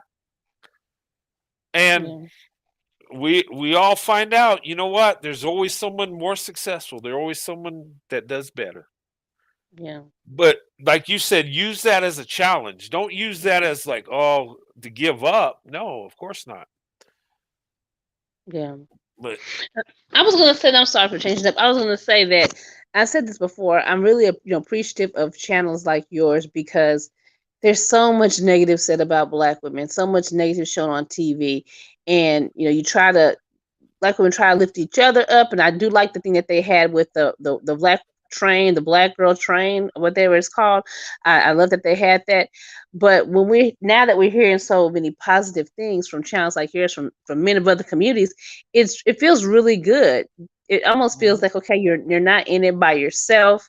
There's other people who see how hard you work, and it's really I really appreciate that. I'm pretty sure other Black women appreciate that. It makes us feel good because we've had to be our own cheerleaders for so long. yeah, it's more meaningful to come from a white man giving you praise than another Black woman, right? I Or even know. or a man, period, versus, when you, Yeah, yeah. yeah. Well, it's like if a white guy comes on and says, in my group, hey, we're good guys, we're doing great things, it don't really mean nothing. But if a Black woman says, wow, you guys are awesome, it means something. It's like, wow. And this is the thing, it's psychological that Hmm. I think Black women need to be careful of this. Okay. You get a white man that says you're beautiful, you're great, and everything. Be careful, because psychologically you embrace that because you think, wow, I must be pretty good because this white guy thinks I'm great, and it makes you feel good, right? Be careful of that. Just because he says it don't mean he's well intended. Yeah. You got to have your guard for that too. Um, but there are, but I think us as white men, we need, if we love black women, we need to say it. Don't Yeah. hide it. Don't, don't put it under the rug and act like, oh well, and here's a crazy thing. And black women, white men, we do this all the time. We get in a relationship with each other, right? And they say, oh, why are you with that white guy? Or they say, why are you with that black woman? And you know what we do? And black women, white men do this the same thing.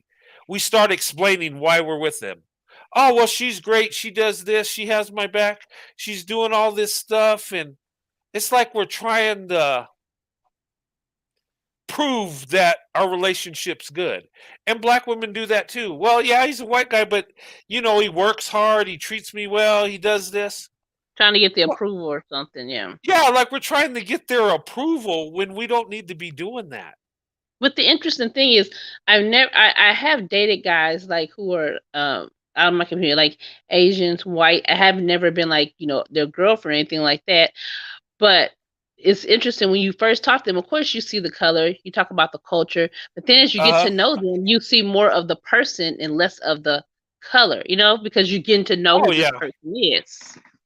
Yeah, you know what, and me and my wife been married so much we don't even think about color. I mean, I know she's black, she knows I'm white, but it's not something we just focus on all the time. Yeah. It just we even when we started dating, it was like we weren't really, had to focus in on that. Yeah. When you got true love, it just you don't really think about that. Um, but yeah, but seriously, guys, am I wrong? Black women, white men, don't we do this? Don't we explain why we're with each other like we're trying to get the approval? When really we don't have to explain a darn thing. We don't have to tell nobody why we're dating, why we're doing this. Hey, I love her and I'm with her. I married her because I love her. I don't have to tell you how great she is. I mean, if we're happy, that's all that counts. But we do this, and I think it has to do with kind of conditioning. Black women have been conditioned, white men too. Um, People have a problem when we date out. Okay. Black women, they don't like black women open up the options. They don't. Okay. They don't like white men doing it either. I know as we move forward, it gets more of a norm. But you know what? It's like we're not supposed to do this.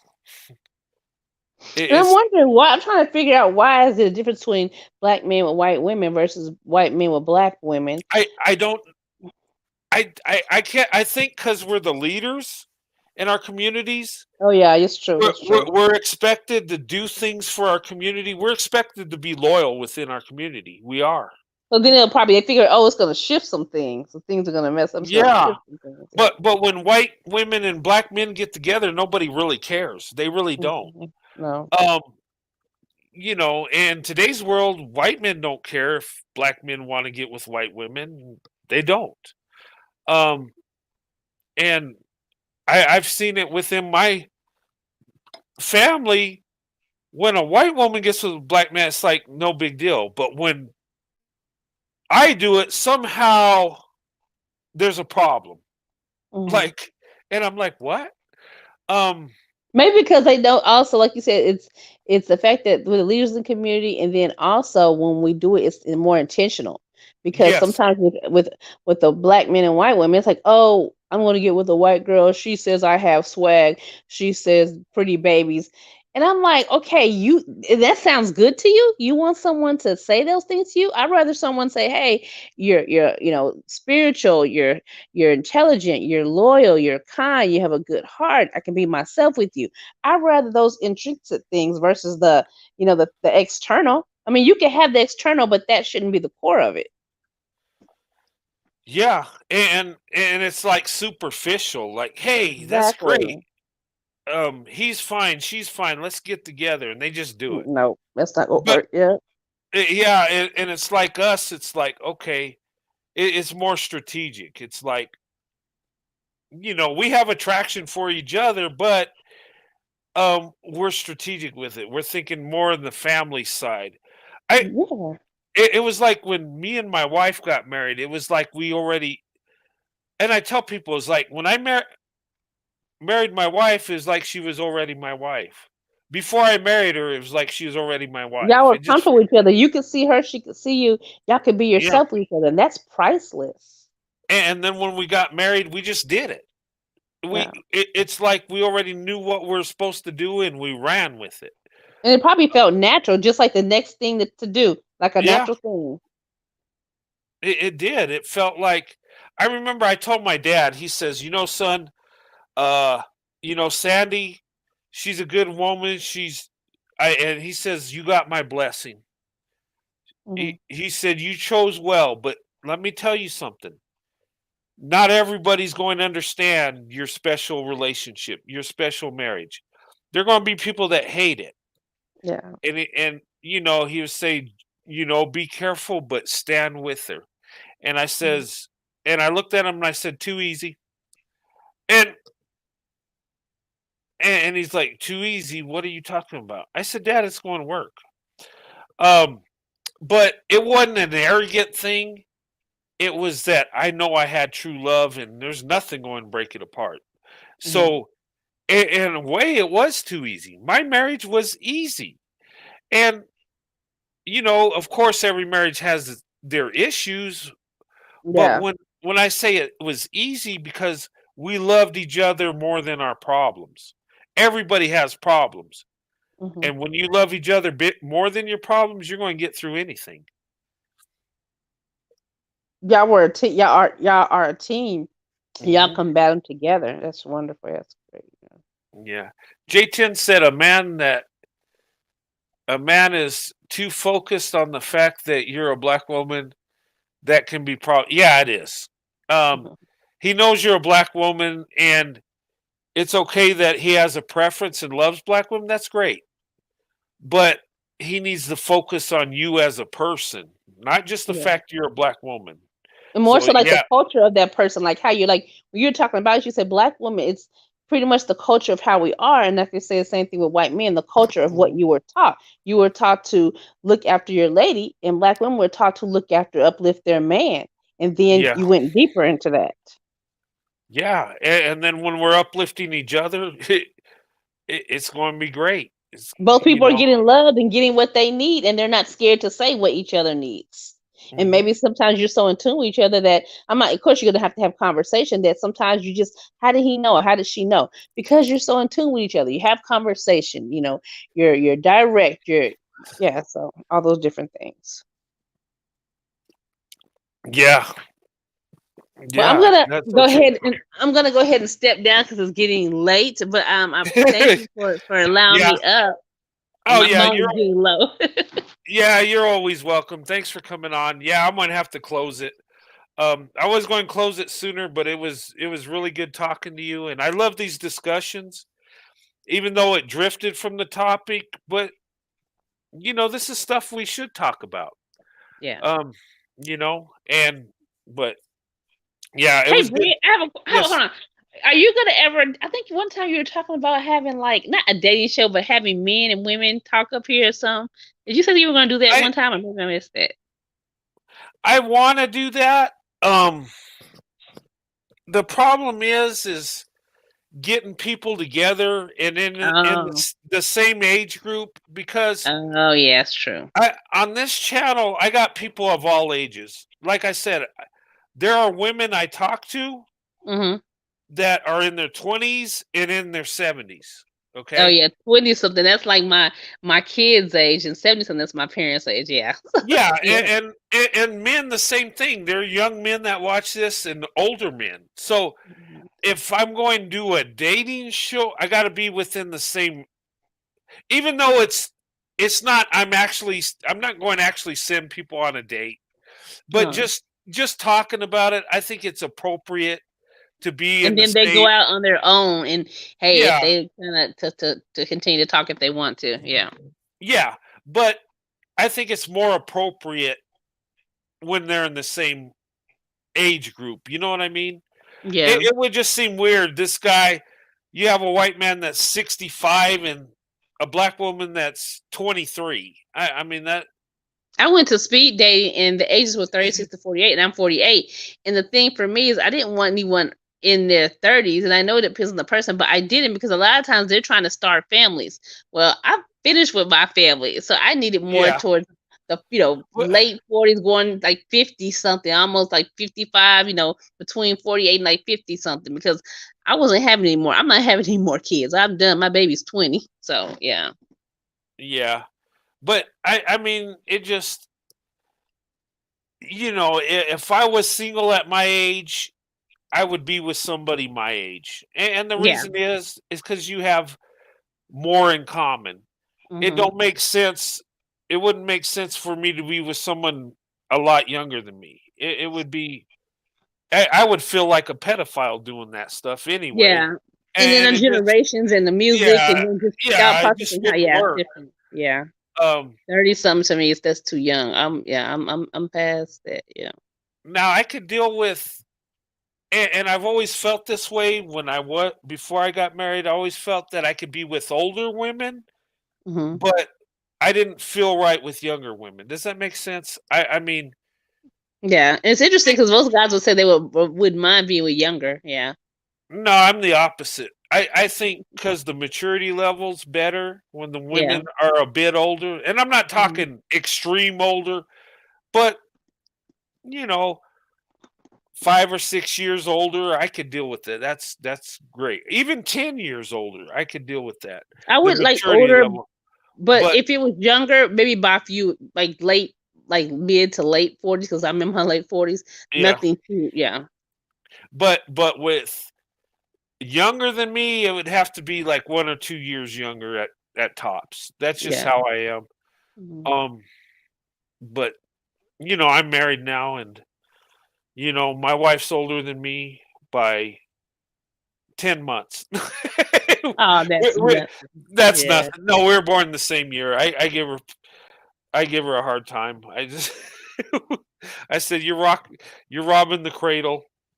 Tell her she's a cougar. Not really, but but A a not ten really, not really. a a But 10-month cougar. Yeah, right. No, but yeah, we were born the same year. She was born, beginning of the year, and I was born at the end of the year. okay. Yeah, but we're the same age. I mean, we grew up the same era. We grew up the same town. Actually, me and my wife, our cultures are not much different at all, even though she's black and I'm white. Just how y'all grew up and stuff, being suburbia and everything, and just how y'all Yeah, military too, right? Yeah. yeah. Now, my dad, he was a fireman and paramedic, right? Mhm. Um, my wife's father was uh retired army, and he worked for the postal service later on. So, both our families were blue collar families, middle class. Um, and being in the same town, same state, we did a lot of the same things. Um, you know, and what was great about being from the same place is being in the military, being in the army. I did 20 years in the army. I'm retired army, right? Um, and my wife was with me from the beginning of my career to the end. But what was nice is when I took leave, I went home, my wife went home. And I know so many people that are married that have families in different states, they got to break it up. Okay, we're going to your family this year, next year we'll go. the nice thing about us is when we came home, we came home. And, you know, that was nice about it. But anyway, I need to shut down. I could talk all All night. right. Oh yeah. Well, Yeah. have a good night and thank you again. Yeah, thanks a lot, Stephanie, and you're always welcome, young lady. Thank you. It was good talking to you. I enjoyed the conversation. And And you know, anytime you want to come up, you're always welcome. thank you. Good night. Good night. Have a good night. And tell Miss Sandy I said hello. I sure will. Okay. All right. Have a good night. All right, guys, I'm gonna have to close this. This was a fun live tonight. I hope you enjoyed the videos and the discussion. And you know, but the message is uplifting Black women, telling the truth, okay, and seeing real people do amazing things, seeing real Black women do amazing things. That's We need to focus more on that than, you know, the stereotypes and generalization. What Hollywood, we need to get away from Hollywood's image of Black women, really seriously, because they're just trying to make money. And, you know, for some reason, they like to make movies degrading Black women. I do not like that. We need to show Black women in more movies where they're in the corporate world, where they're traditional women having good families, doing amazing things. But when I look at the truth, Black women, you are doing better than any other group. Really, education, entrepreneurship. Think about it. Marriage. Like I said, when us white men marry Black women, we have longer lasting marriages than when we do with white women or any other group of women. Let that sink in, ladies. That shows how valuable and precious you really are. Okay? I chose the Black woman for a wife, and I made the right choice. I made the best choice. And I don't regret it one bit. And you know what? There are good women in all races, don't get me wrong. But there's something about Black women that sets you apart from other women.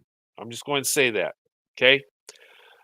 So, anyway, you guys have a good night. God bless you and your families. Enjoy your weekend. I hope you guys have a good Friday, Saturday, and Sunday. And I'll see you guys Sunday on Discord about 2 p.m. Eastern. So you're welcome to come. If you want to be part of Discord, send me an email. Okay? But anyway, have a good night. God bless. I'll see you soon.